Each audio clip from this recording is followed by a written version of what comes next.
Hello hi friends, மைவி3 ads மெம்பர்ஸுக்கு தான் அந்த பதிவு. மைவி3 ஆட்ஸ் மெம்பர்ஸ் எல்லாருமே இன்றைக்கி ஏமாளிகளாக இருக்கும். அதுதான் உண்மை. ஏன்னா இன்றைக்கி கண்ட யூடியூப் சேனல்லாம் பார்த்திங்கன்னா தவறான கருத்துக்களை பதிவிட்டுட்டே வராங்க. இப்போ ஜட்ஜ்மெண்ட் வந்துடும், அப்போ ஜட்ஜ்மெண்ட் வந்துடும்னு. ஆனால் சரியான ஒரு ஜட்ஜ்மெண்ட் இது வரைக்குமே நமக்கு கிடைக்கல. எத்தனையோ மைவி3 ஆட்ஸ் மெம்பர்ஸ் மனதளவில் பாதிக்கப்பட்டிருக்காங்க. இதுக்கு எந்த ஒரு கருத்தையும் சக்தி ஆனந்த் சைடோ இல்லை அவங்க தரப்பினரோ எந்த ஒரு கருத்தையோ எந்த ஒரு பதிவையோ இது வரைக்கும் சோஷியல் மீடியாவில் வெளியிடவே இல்லை. மௌனமாக இருக்கிறாங்க. இந்த மௌனத்துக்கு பின்னாடி என்ன இருக்குதுன்னு பார்த்திங்கன்னா மிகப்பெரிய ஒரு சதி இருக்குது. அதை தான் சக்தி ஆனந்த் பண்ணியிருக்காரு எல்லா மைவி3 ஆட்ஸ் மெம்பர்ஸ்க்கும். இன்றைக்கி எத்தனையோ மைவி3 ஆட்ஸ் மெம்பர்ஸ் எல்லாருமே பாதிக்கப்பட்டு கஷ்டப்பட்டு வட்டி கட்டி இன்றைக்கி எத்தனையோ மைவி3 ஆட்ஸ் மெம்பர்ஸ் செத்து போயிட்டாங்க. அந்தமாரி ஒரு சூழ்நிலைக்கு இன்றைக்கி மைவி3 ஆட்ஸ் மெம்பர்ஸ் எல்லாம் தள்ளப்பட்டிருக்காங்க. இப்போ ஆரம்பிச்சிடுவாங்க, அப்போ ஆரம்பிச்சிடுவாங்க, இப்போ ஜட்ஜ்மெண்ட் வந்துடும், அப்போ ஜட்ஜ்மெண்ட் வந்துடும், தவறான கருத்துக்களே மீண்டும் பதிவிட்டு யூடியூப் சேனல்கள் நமக்கு மனசில் தப்பான ஒரு கருத்தை விதைச்சிட்டே இருக்காங்க. அது எதையுமே நம்பாதீங்க. மைவி3 ஆட்ஸ் மெம்பர்ஸ் எல்லாருமே சேர்ந்து ஒரு போராட்டத்தை முன் வச்சா மட்டும்தான் இதற்கு சரியான ஒரு தீர்வு வருமே ஒழிய வேறு என்ன முயற்சி செஞ்சாலும் இதுக்கு சரியான ஒரு தீர்வு நமக்கு கிடைக்க போகிறதில்ல. ஜட்ஜ்மெண்ட் பாருங்கள், இப்போ வந்துடும், அப்போ வந்துடும். இதோட பல வயதாக்கள் தள்ளி போயிடுச்சு. ஆனால் இது வரைக்குமே இதை சரியாக விசாரிக்கப்படாமல் கோர்ட்டில் நிலுவையிலே இருக்குது நம்முடைய மனு.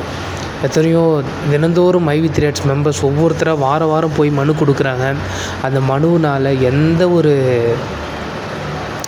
எந்த ஒரு அப்டேட்டும் நமக்கு இல்லை.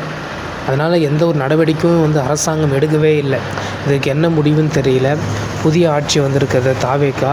இந்த ஆட்சியில் முதல்வரை சந்தித்து மைவி3 ஆட்ஸ் மெம்பர்ஸ் எல்லாம் சேர்ந்து முதல்வரை சந்தித்து மனு கொடுத்து இது சீக்கிரமாக துரிதமாக இதை நடவடிக்கை எடுத்து இந்த கேஸை முடித்தா மட்டும்தான் மைவி3 ஆட்ஸ் மெம்பர்ஸ் எல்லோருக்கும் பணம் சரியாக கிடைக்கும். சக்தி ஆனந்த் பேரில் கிட்டத்தட்ட 80 கோடி ரூபாய்க்கு சொத்து வாங்கி வைக்கப்பட்டிருக்கிறதா ஒரு நியூஸ் ஒன்று பரவிட்டுருக்கு. இது எந்த அளவுக்கு உண்மை பொய்ன்னு நமக்கு தெரியல. இதை பற்றி சக்தி ஆனந்தும் எதுவும் வெளியிடாமல் அமைதியாகவே இருக்கிறாரு. அப்போனா பார்த்துக்கோங்க, இதுக்கு பின்னாடி ஏதோ ஒரு சதி இருக்குது, ஏதோ ஒரு மிகப்பெரிய ஒரு மோசடி இருக்குது.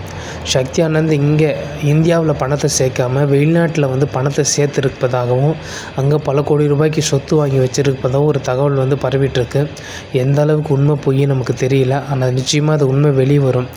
உண்மை ஒரு நாளும் தூங்கவே தூங்காது. ஒரு நாள் நிச்சயமாக இது வெளியே வரும். அப்போ தெரிய போகுது இந்த சக்தி ஆனந்தனுடைய உண்மையான முகம். அந்த பின்னாடி இருக்கிற எல்லா நாய்களுடைய முகமும் இதுக்கு பிறகு தான் நமக்கு தெரிய போகுது. ஸோ மைவி3 ஆட்ஸ் மெம்பர்ஸ் யாரும் தன்னம்பிக்கை இழந்துடாதீங்க. காத்துட்ருப்போம். நிச்சயமாக நமக்கு ஒரு நல்ல முடிவு கிடைக்கும் அப்படின்னு சொல்லிட்டு நம்ம வெயிட் பண்ணலாம். எப்போ இதுக்கான முடிவு வரும்னு நமக்கு தெரியல. எத்தனையோ மாதங்கள் ஆகிவிட்டது. இப்போ வந்துடும், அப்போ வந்துடும், ஜட்ஜ்மெண்ட் வந்துடும், நமக்கு பணத்தை செட்டில் பண்ணிவிடுவாங்க அப்படின்னு சொல்லிட்டு நம்பிட்டுருக்குறாங்க. ஒரு சில மைவி3 ஆட்ஸ் மெம்பர்ஸ் அவங்க எங்களுக்கு பணம் கிடச்சிடுச்சு அப்படின்னு சொல்லிட்டு ஒரு பொய்யான தகவலையும் பரப்புகிறாங்க. இது எந்த அளவுக்கு உண்மை பொய்ன்னு நமக்கு தெரியல. 115 கோடி கிட்டத்தட்ட 115 கோடி மாத்திரம் அவங்க கையில் இருப்பதாக ஒரு தகவல் சொல்லியிருந்தாங்க கோர்ட்டில். அதை முதலாவது செட்டில் பண்ணுங்கள் அப்படின்னு சொல்லிட்டு சொல்லியிருந்தாங்க. ஆனால் இது வரைக்கும் எந்த ஒரு மெம்பர்ஸுக்கும் இந்த காசோ பணமோ எதுவுமே ரிசீவ் ஆகலை. யாருக்கும் கிடைக்கல. இது எப்போ கிடைக்கும், என்ன ஆகும்னு நமக்கு தெரியல.